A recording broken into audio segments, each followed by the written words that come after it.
Halo, kembali lagi ke SCP TV dan kali ini mau ngebahas tentang Jokowi yang berubah atau memang itu wajah asli dari politiknya.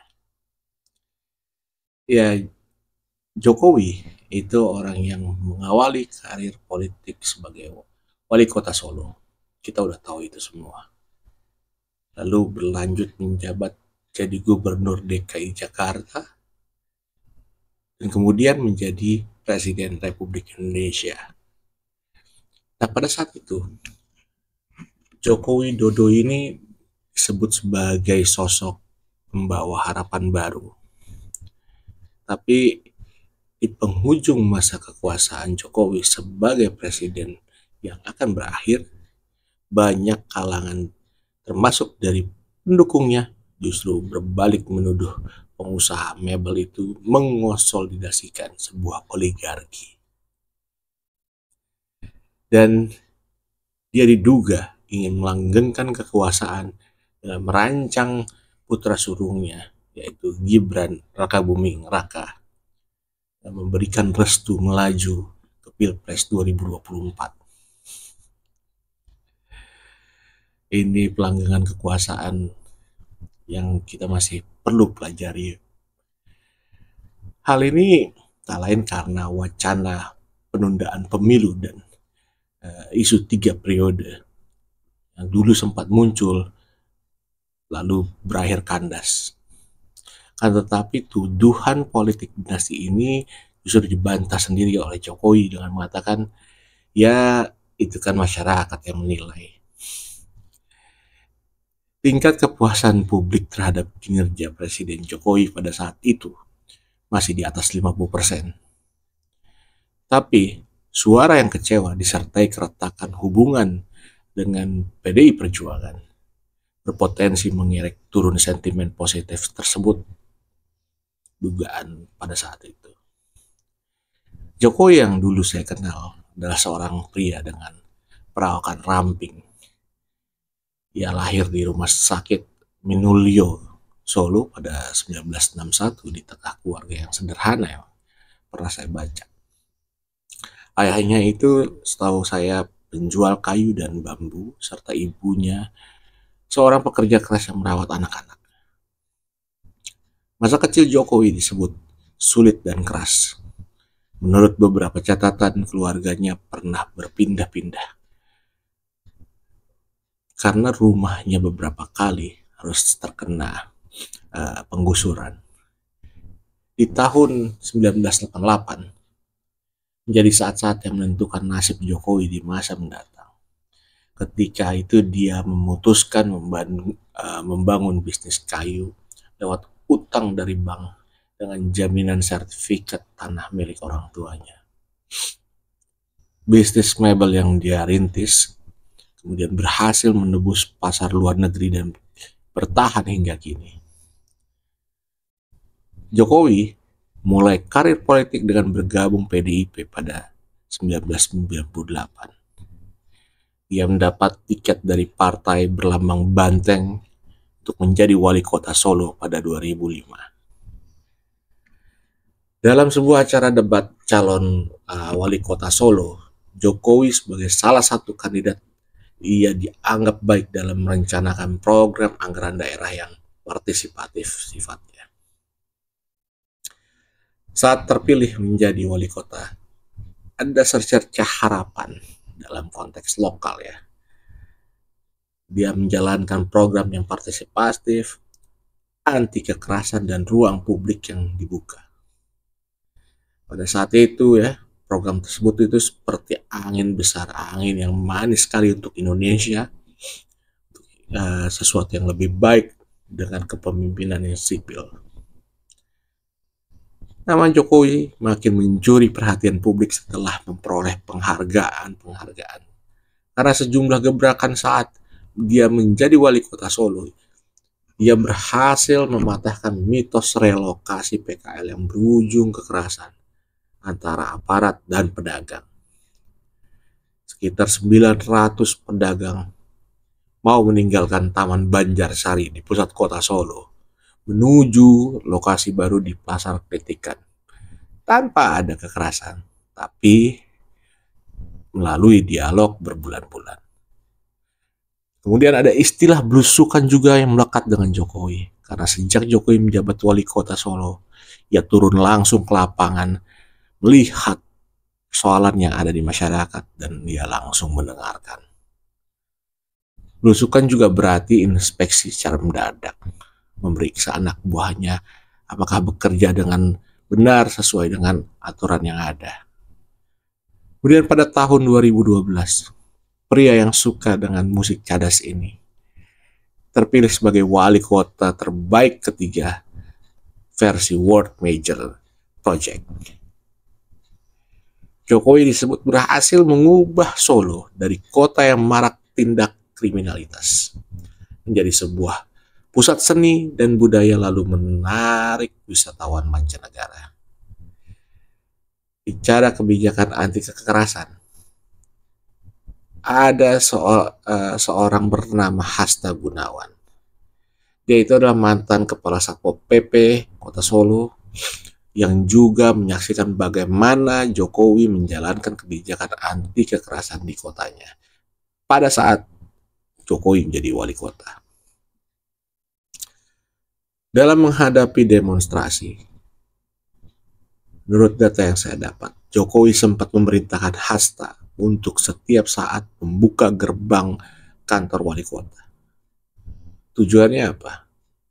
Agar para pengunjuk rasa bisa bertemu dirinya untuk menyampaikan tuntutan secara langsung melalui dialog sampai mencari jalan keluar bersama. Selain diterima, para pendemo juga diberi makanan ringan dan minuman di sela-sela untuk menemui wali kota maupun pejabat dinas Pemkot Solo saat menyampaikan aspirasi untuk tuntutannya. Jokowi juga mengganti tameng Satpol PP dengan fluid. Ini menarik. Selain menghilangkan pagar dan pintu balai kota Solo, kebijakan Jokowi lainnya yang anti kekerasan adalah memerintahkan petugas Satpol PP menanggalkan pentungan dan tamengnya. Dua perangkat ini dimasukkan ke gudang. Mereka para Satpol PP harus tanpa senjata, hanya membawa buku saku peraturan perundang-undangan dan peluit pada saat itu. Dengan perubahan itu, Jokowi saat itu menginginkan agar tampilan petugas Satpol PP di lapangan tidak menyeramkan, tidak garang, tapi terlihat lebih humanis. Bahkan Satpol PP di masa Jokowi menjadi wali kota juga dilengkapi dengan kemampuan untuk bermain drum band. Hal ini dilakukan untuk menampilkan sisi lain dari anggota Satpol PP supaya terlihat semakin ramah, katanya begitu. Ada pula program kesehatan gratis untuk masyarakat miskin. Saat dia menjadi wali kota Solo, Jokowi pernah menggagas apa yang disebut pemeliharaan kesehatan masyarakat Surakarta atau PKMS. Ini adalah sebuah program jaminan kesehatan gratis untuk warga miskin. Saat program itu diluncurkan awal 2008, antusias masyarakat sangat tinggi, sehingga bisa membentuk antrian panjang. PMKS ini menjadi cikal bakal program jaminan kesehatan yang dikampanyekan Jokowi saat dia maju dalam kontestasi pemilihan gubernur DKI Jakarta ataupun menjadi pemilu di Pilpres pemilihan presiden. Setelah menjadi gubernur DKI Jakarta, Jokowi menerbitkan kartu Jakarta Sehat yang itu merupakan penyempurnaan dari program PKMS waktu dia di Solo. Sebelum ada JKN, tiap daerah punya program sendiri-sendiri. Sekarang menjadi satu pengelolaannya melalui BPJS. Selain itu, Jokowi juga memperoleh sejumlah penghargaan anti korupsi sampai menjadi tokoh publik pilihan media. Saat menjabat sebagai gubernur DKI selama 2 tahun, pria yang saat itu menjadi media darling pernah diberitakan telah berhasil mereformasi birokrasi, mengambil saham PT Palija dari perusahaan asing, pembenahan pasar Tanah Abang, relokasi warga, dan perbaikan waduk fluid, serta pembangunan rumah kampung deret untuk rakyat miskin. Sejumlah media asing memberi julukan kepada Jokowi sebagai Obama dari Jakarta. Atau sering juga dia disebut sebagai Mr. Fix, pemimpin yang bisa memperbaiki semua hal, dan juga pernah disebut sebagai the man in the madras shirt, atau pria dengan kemeja kotak-kotak. Nah, gimana kalau Jokowi yang sekarang? Menjelang masa purna bakti sebagai Presiden Indonesia, eksistensi Jokowi diwarnai tuduhan politik dinasti dan drama hubungan dengan PDIP. Sebagian kalangan berspekulasi, sosok yang pernah mendapatkan julukan sebagai Bapak Infrastruktur itu diduga terlihat niatnya sedang merancang perpanjangan kekuasaan melalui keluarga dan kroni-kroninya. Ya terlihat sih ya, cuman masih malu-malu aja.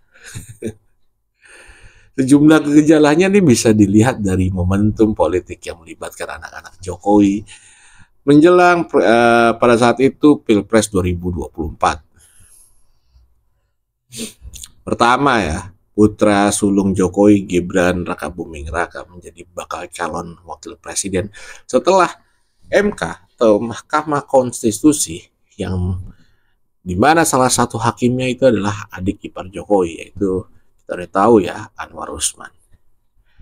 Anwar Usman pada saat itu memutuskan syarat capres dan cawapres boleh berusia di bawah 40 tahun dengan catatan berpengalaman sebagai kepala daerah.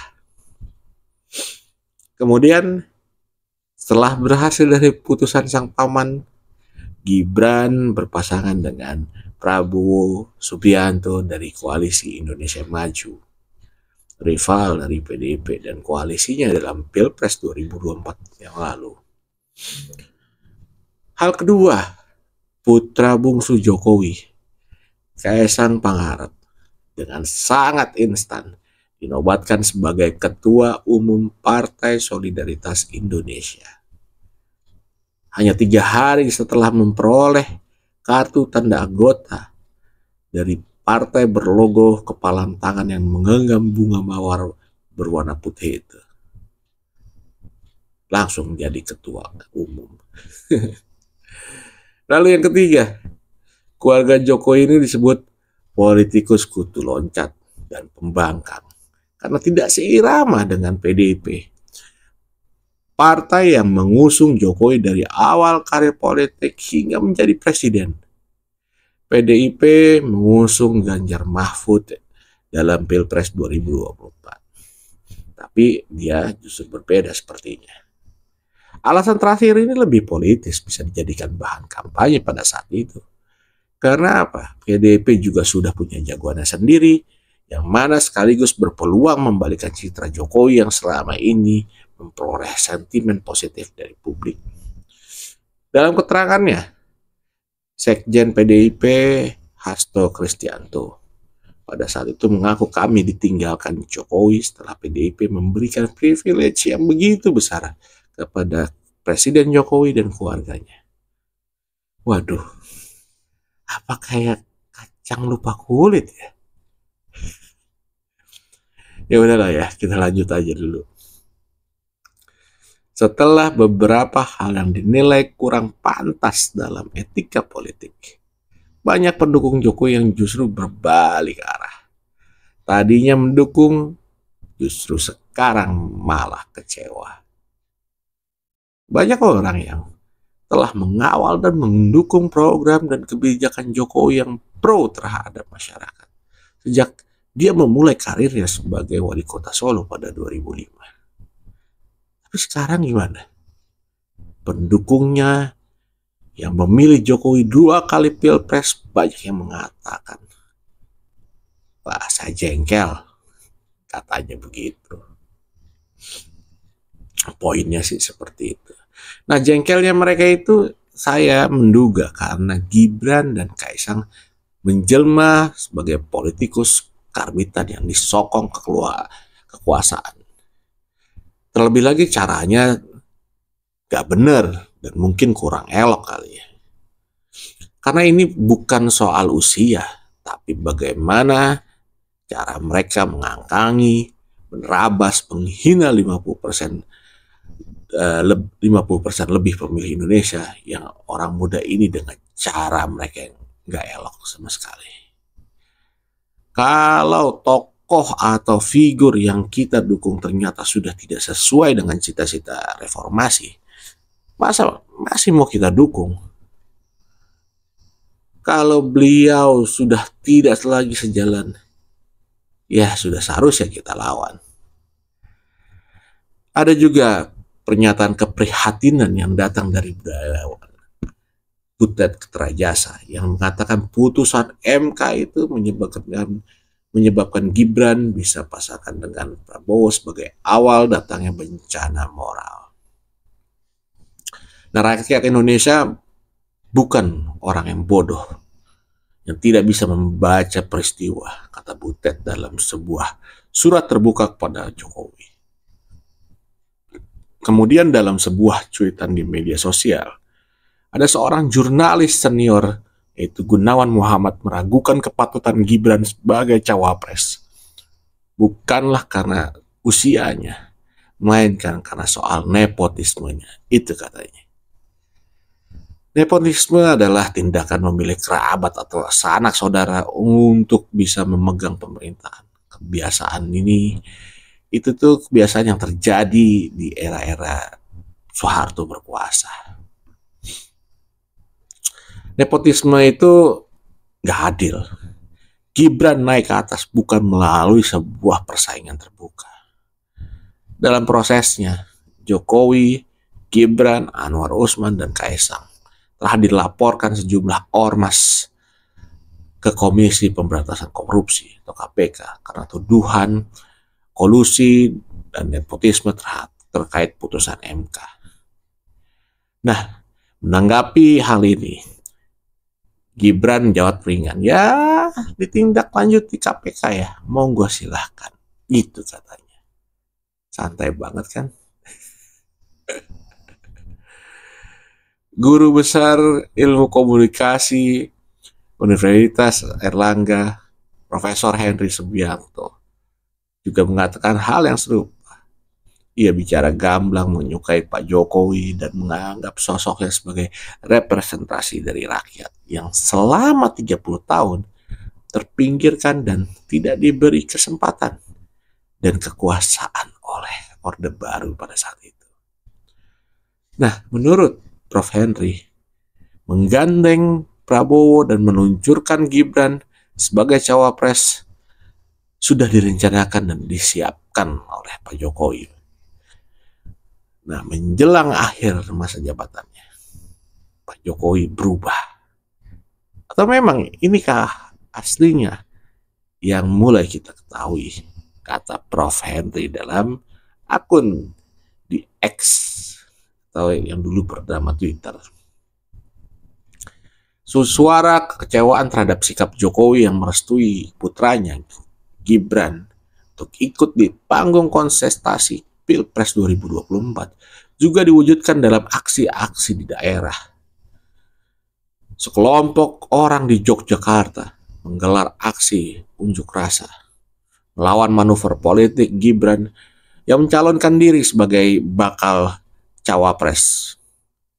Sekumpulan orang yang pernah mengklaim mendukung Jokowi memasang keranda mayat dan beberapa pocong sebagai bentuk kekecewaan atas sikap dari Jokowi itu sendiri. di Nusa Tenggara Timur. Puluhan warga dari desa Sunu di Kabupaten Timur Tengah Selatan menggelar ritual adat di depan patung Jokowi setinggi 3,5 meter. Mereka berharap Jokowi tidak memaksakan diri untuk merestui Gibran masuk ke bursa Pilpres 2024. Masyarakat adat di NTT itu sampai dia menggelar ritual adat. Dia sangat berharap atas dukungan kecintaan terhadap Jokowi. Mereka berharap Gibran itu tidak dimasukkan ke dalam panggung Pilpres 2024 karena disebut menurut mereka belum matang. Tapi di sisi lain, dalam keterangan kepada media, Jokowi justru menjawab santai tuduhan politik dinasti. Karena dia dengan santai bilang, ya itu kan masyarakat yang menilai. Dalam keterangannya Jokowi mengatakan, dalam setiap pemilu, masyarakat yang menentukan siapa calon yang akan dipilih. Itu semuanya yang memilih itu rakyat. Yang menentukan itu rakyat. Yang mencoblos itu juga rakyat. Bukan kita, bukan elit, bukan partai. Itulah demokrasi, kata Jokowi pada saat itu. Dalam perkembangannya, Anwar Usman, Hakim MK sekaligus adik ipar Jokowi, membantah telah memutuskan perkara syarat capres dan cawapres untuk meloloskan Gibran sebagai kandidat tertentu, khususnya Gibran dalam Pilpres 2024. Ia menyebut tuduhan itu sebagai fitnah yang amat keji. Dia bilang, saya tidak akan mengorbankan diri saya, martabat atau kehormatan saya di ujung pengabdian sebagai hakim demi meloloskan pasangan calon tertentu. Dia emang lidah tidak bertulang. Lagi pula kata dia, keputusan itu dia ambil secara kolektif, kolegial oleh 9 hakim konstitusi. Tapi pada akhirnya Majelis Kehormatan MK Majelis Kehormatan dari MK ini menyatakan Anwar Usman terbukti melanggar kode etik berat dan memberhentikannya sebagai ketua MK. Dia diberhentikan oleh MK. Lalu bagaimana metamorfosis wajah politik Jokowi? Karena setiap politikus itu bermetamorfosis sesuai dengan posisi dan jabatan yang dimilikinya. Itulah terjadi pada semua politikus, termasuk Jokowi. Saat awal duduk di kursi presiden, Jokowi masih canggung melakukan manuver politik. Tapi setelah merangkul kelompok elit politik yang berseberangan, menjadikan Jokowi sebagai aktor yang makin kuat di negeri ini, termasuk keluarganya. Pada Pilpres 2024, itu menjadi awal Jokowi mengemukkan koalisi. Jokowi disebut memberikan efek elektoral pada parpol koalisi pendukungnya. Pada saat itu seperti PDIP di Pilpres 2014, kemudian saat melawan Prabowo Subianto yang didukung oleh koalisi Merah Putih dengan kekuatan 63% di kursi parlemen. Pemilu saat itu juga mematahkan mitos koalisi gemuk akan selalu menang. Pasangan Jokowi Yusuf Kala memperoleh suara 53,15% dan rivalnya Prabowo Subianto Hatta Rajasa pada saat itu hanya memperoleh 46,85%. Awal Jokowi duduk di kursi RI 1 menjadi sosok populis yang sangat luar biasa, menjadi harapan dan tumpuan masyarakat. Selama memerintah bersama Yusuf Kala sebagai wakil presiden, dia tidak ada gejolak politik yang berarti. Jokowi JK pada saat itu merangkul sejumlah parpol yang semula berseberangan seperti Golkar dan P3.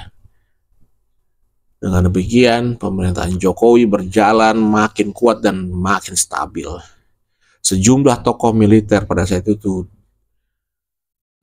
masuk ke dalam kabinetnya, seperti ada Wiranto, Luhut Binsar Panjaitan sebagai Menteri Koordinator Bidang Politik, Hukum, dan Keamanan. Muldoko pada saat itu dipilih menjadi Kepala Kantor Istana sebagai Kepala Staf Kepresidenan Indonesia. Saat itu belum ada satupun keluarga Jokowi yang benar-benar bergabung dengan politik praktis. Kedua putranya Gibran dan Kaesang pada periode di awal itu masing-masing fokus dengan usaha kuliner martabak dan pisang goreng.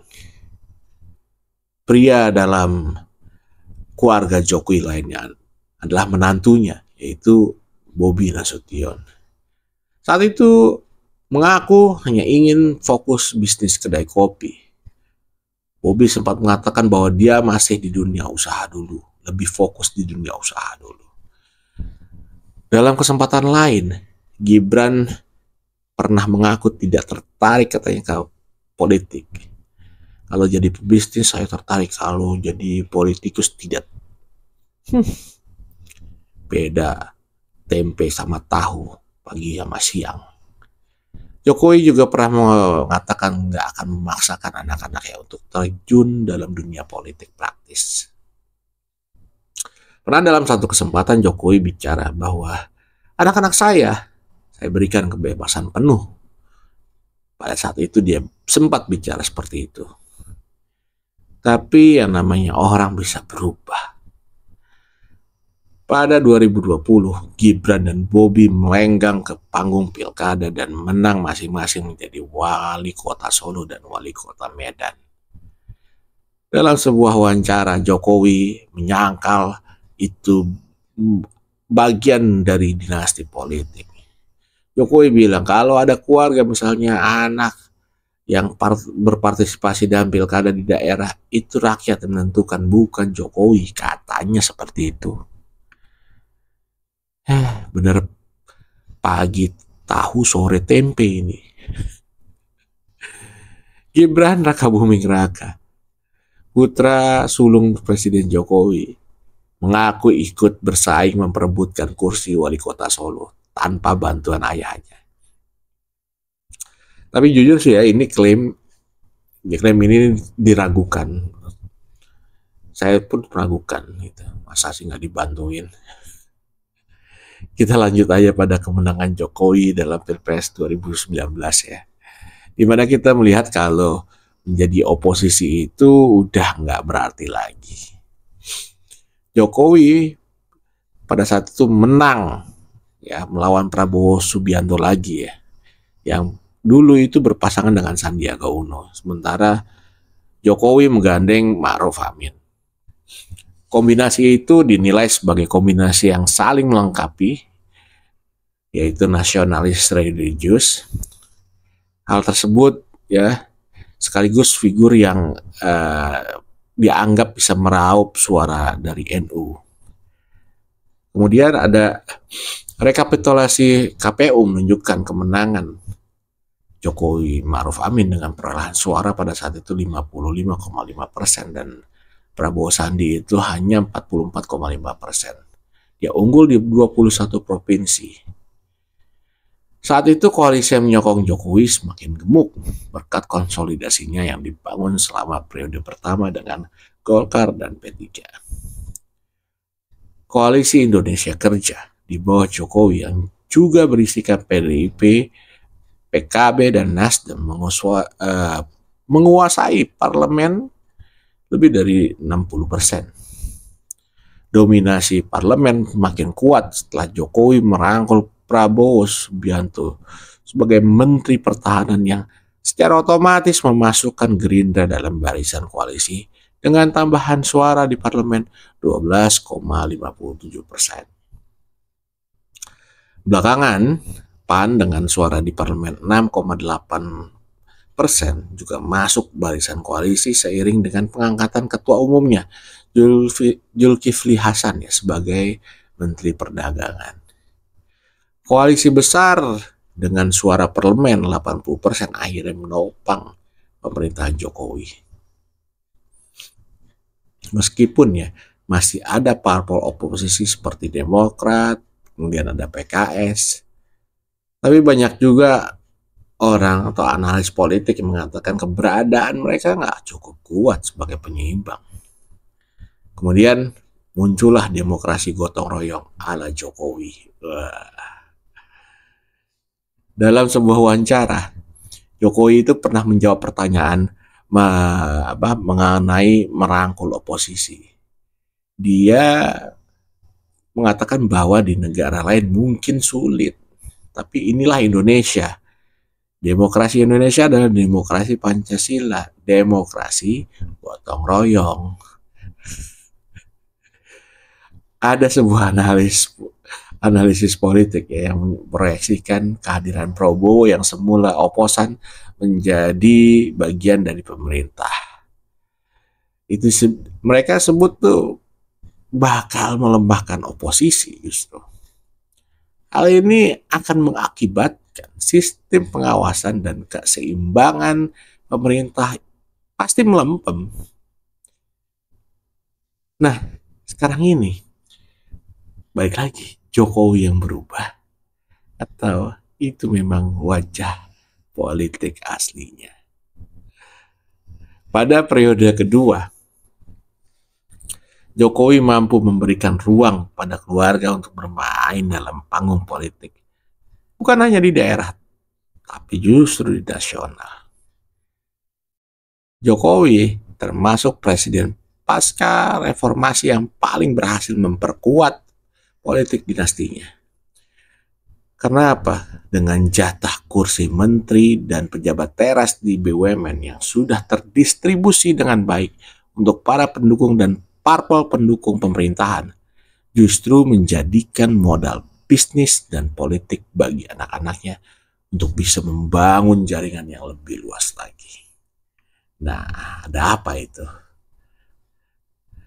Termasuk di dalamnya dalam berkonsentrasi di Pilpres 2024. Dibandingkan dengan presiden terdahulu, karir politik anak sulung Jokowi, Gibran Rakabuming Raka, ini terbilang instan.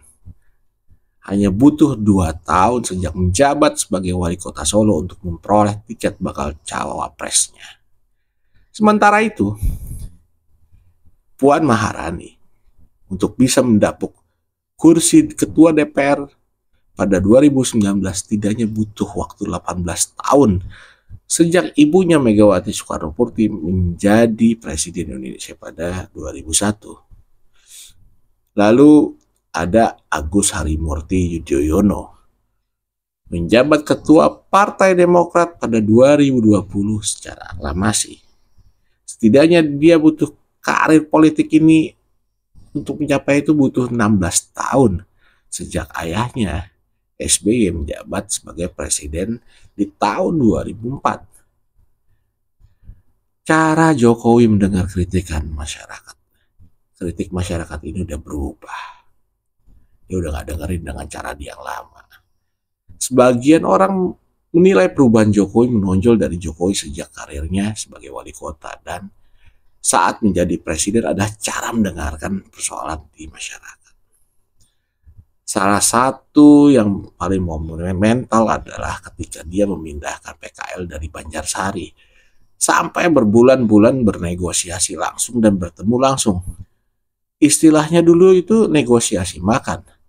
Nah, bandingkan dengan sekarang yang nyaris itu kok sudah nggak ada lagi ya. Itu langsung diputuskan, terkesan nggak ada lagi mau mendengarkan suara rakyat.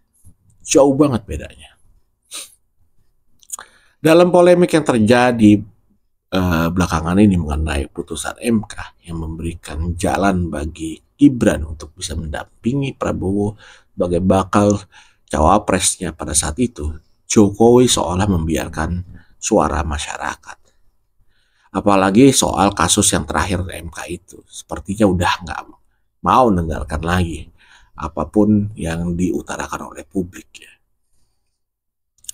Sudah mulai terlihat adanya pergeseran wajah demokratis ke otoritarianisme. Banyak kebijakan kontroversial yang disahkan tanpa mempertimbangkan suara yang bermakna, termasuk di dalamnya soal putusan MK yang menunjukkan pergeseran arah pemerintahan dari yang kita dulu demokrasi menuju otoritarisme. Sekarang ini ya adalah gerakan oleh elit politik. Politik sangat dipengaruhi oleh elit, nggak lagi rakyat yang menentukan. Kondisi ini sangat bergantung dari pemimpin sebuah negara.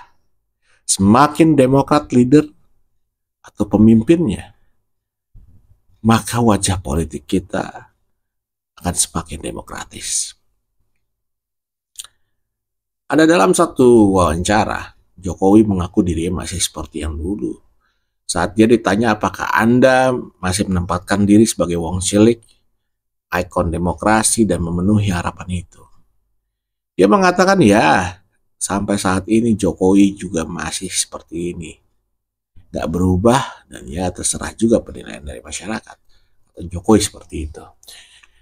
Udah terserah aja dia. Jokowi memang gak berubah. Beliau memang terlihat polos. Tapi beliau ini politisi yang ulung. Justru dengan gayanya itu yang polos, dia adalah seorang politisi ulung. Keulungan Jokowi sebagai politisi salah satunya diwujudkan dengan mempersiapkan regenerasi. Walau dia sendiri dipersepsikan sebagai antitesa dari semua hal buruk di Orde Baru, termasuk dinasti politik. Sebenarnya yang dilakukan Jokowi hanyalah mengikuti, meneruskan tradisi yang sudah berjalan lama sejak masa reformasi.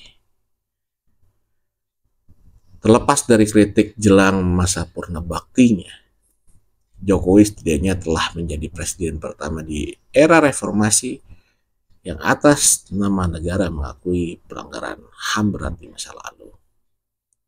Meskipun pada prosesnya tantang untuk menyeret para pelaku ke pengadilan. Lantas, benarkah tingkat kepuasan masyarakat terhadap kinerja Jokowi saat ini masih tinggi? Bagaimanapun ya, kepuasan publik terhadap kinerja pemerintahan Jokowi Ma'ruf Amin juga masih stabil di atas 50%. Itu pernah ditayangkan dari Litbang Kompas ya di bulan Agustus 2023 yang angkanya itu katanya 74,3%. Kemudian tingkat kepuasan publik yang diuji dalam survei ini meliputi bidang politik, keamanan, kesejahteraan sosial, penegakan hukum, dan perekonomian. Lembaga jajak pendapat lainnya pada bulan Juni dan Juli di 2023 juga merilis beberapa angka kepuasan masyarakat terhadap kinerja Jokowi. Beberapa di antaranya seperti LSI, Lembaga Survei Indonesia, dan Indikator Politik Indonesia masing-masing mencapai angkanya 81,9% di bulan Juli 2023 dan 79,2% di bulan Juni 2023. Ya, seenggaknya ada sejumlah hal yang bisa menjawab pertanyaan kenapa publik puas dengan kinerja Jokowi dan kritik terhadap pemerintah tidak terlalu berpengaruh. Pertama gini,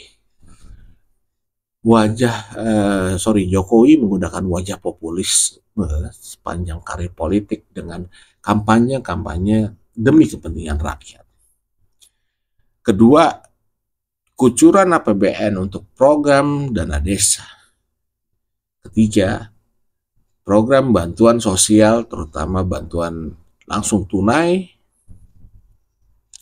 Kemudian yang keempat, ini jaringan relawan Jokowi yang menjadi mesin opini melalui media sosial yang menetralisir suara kritis masyarakat melalui buzzer-buzzer yang ada.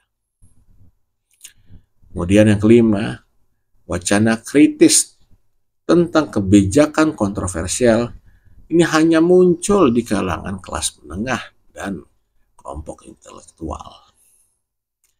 Ini ya, isu problematika pemerintahan Jokowi ini hanya jadi diskusi kelompok kelas menengah dan nggak kesebar masif di masyarakat. Isu pemerintahan yang kontroversial dan menjadi catatan negatif pemerintahan Jokowi ini nggak berefek langsung ke perut rakyat. Jadi, kepuasan publik konsisten selalu bagus karena image-nya bagus.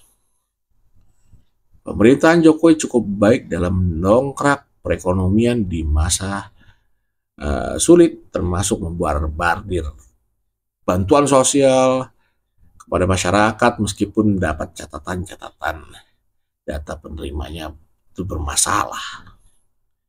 Di saat yang bersamaan ya, semua kelompok basis politik masih mendukung Jokowi. Belum ada perpecahan, faksi, kompetisi, sampai pencalonan.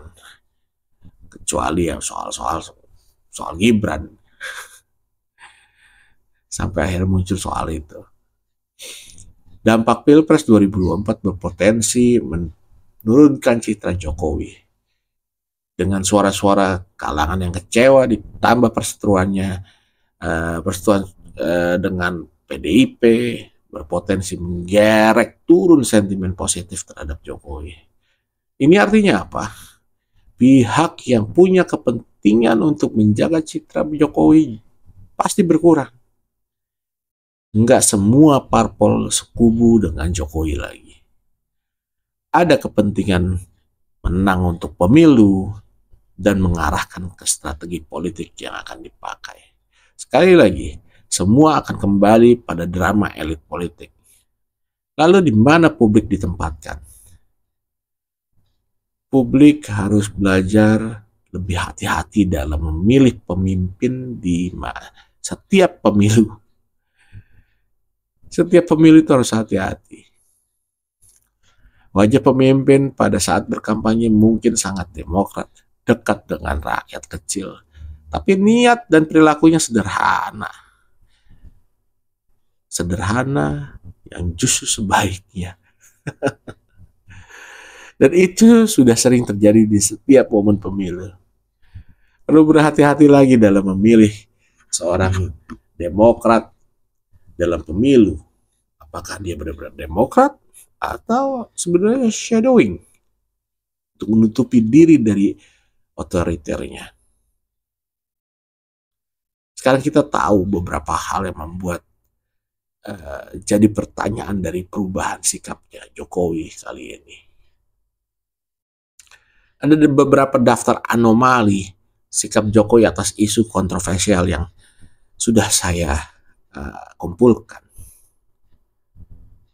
Jokowi sebagai sosok media darling dimanapun berada dan apapun yang disampaikan, Jokowi selalu menjadi perhatian publik. Rekam jejak digitalnya tersimpan dan bisa ditelusuri oleh siapapun. Nah, ini ada beberapa jumlah pertentangan sikap dan pernyataan Jokowi terhadap isu-isu yang kontroversial. Yang pertama, yaitu gimana cawe-cawenya Jokowi pada pemilu 2024. Pada 4 Mei 2023, Jokowi mengatakan saya bukan cawe-cawe. Urusan capres, cawapres, itu urusannya partai atau gabungan partai. Sudah bolak-balik saya sampaikan. Kata dia begitu pada saat di pertemuan 2 Mei 2023 dengan 6 ketua parpol di istana. Cawe-cawe itu adalah bahasa Jawa yang artinya ikut campur tangan atau nimbrung. Kemudian yang kedua, pada 29 Mei 2023, Jokowi mengatakan, saya harus cawe-cawe dalam pemilu 2024. Hal tersebut disampaikan dalam keterangan kepada para pemimpin media massa. Belakangan pernyataan ini diklarifikasi pihak protokoler istana dengan menyebut cawe-cawe yang dimaksud dalam konteks agar pemilu serentak 2024 dapat berlangsung secara demokratis, jujur, dan adil. Dulu bilang yang logis aja lah, sekarang merestui Gibran. Ya kan? Ya gitu aja lah, pada paham kan semua. Kemudian pada 22 Oktober 2023, Jokowi itu pernah bicara, Orang tua itu tugasnya hanya mendoakan dan merestui. Pernyataan ini disampaikan dalam situasi Gibran menjadi bakal cawapres. Dan pada 4 Mei 2023, pada saat memasangkan Gibran dengan Prabowo, menurut Jokowi kurang tepat. Kata dia bahwa yang pertama, umur atau usia Gibran belum memenuhi syarat. Yang kedua, Gibran baru 2 tahun jadi wali kota. Yang logis aja lah. Coba diperhatikan bahasanya. Yang logis saja lah. Kalau yang sekarang terlihat logis gak ya? Kalian masih ingat soal isu penundaan pemilu dan 3 periode? Nah, pada 2 Desember 2019, Jokowi pernah berkata kalau ada yang usulkan mengenai hal itu, ada 3 yang mungkin menjadi motifnya. Yang pertama itu katanya ingin menampar muka saya. Yang kedua ingin mencari muka, atau yang ketiga ingin menjerumuskan. Itu saja.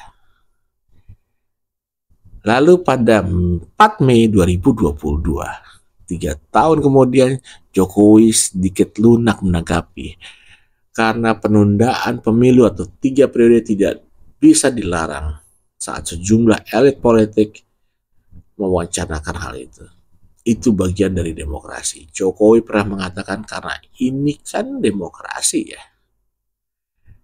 Bebas aja berpendapat.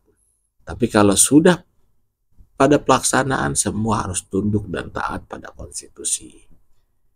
Gitu. Kemudian ada juga yang berubah. Dulu kampanye pemerintahannya itu ramping. Sekarang gemuk.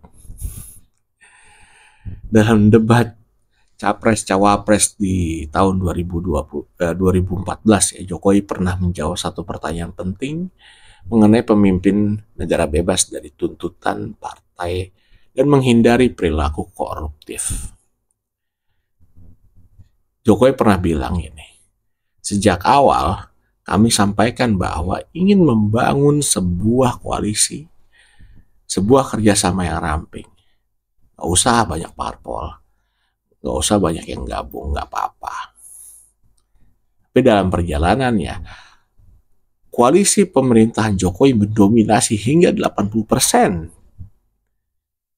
Itu gede banget, dominasi. Kemudian Jokowi juga pernah bicara. Jadi perlu saya sampaikan bahwa di Indonesia ini tidak ada yang namanya oposisi seperti negara lain. Demokrasi kita ini adalah demokrasi gotong royong.